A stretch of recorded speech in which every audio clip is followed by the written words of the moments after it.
અને સમાચાર પ્રવાત કરીશું વડોદરાથી। વડોદરાના પ્રવેશદ્વાર સમાન અમિતનગર સર્કલ ખાતે સામાન્ય તકરાર લોહિયાળ હુમલામાં ફેરવતા વિસ્તારમાં ચકચાર મચી ગઈ હતી।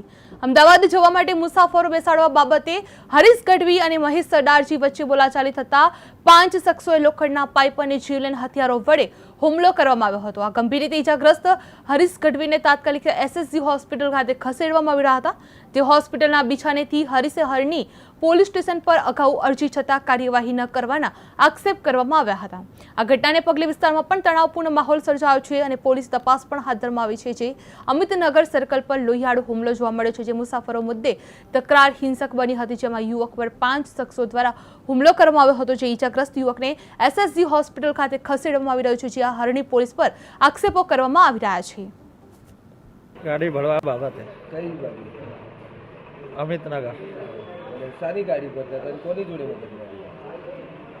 આ સરદારજી છે, મહેશ સરદારજી, જાનમ સરદારજી અને કુલ 5 જણા હતા।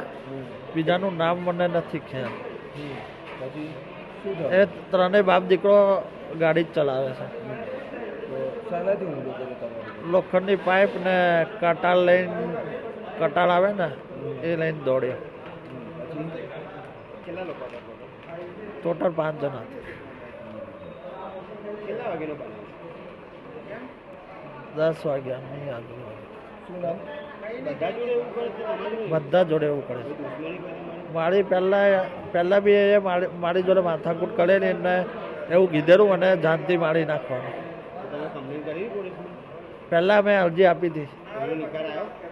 ના, અરજી આપી હતી એની કયા પોલીસ સ્ટેશન? હરણીમાં। કોઈ કાર્યવાહી નહીં કરી હરણી આ મારી હોય જવાબદારી કોણ? પોલીસની?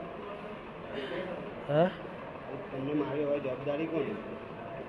એ લોકોની જ જવાબદારી ને। તો અરજી કરેલી પોલીસ સ્ટેશન? પોલીસની જવાબદારી બને ને। બને ને? શું નામ? હરીશ ગઢવી।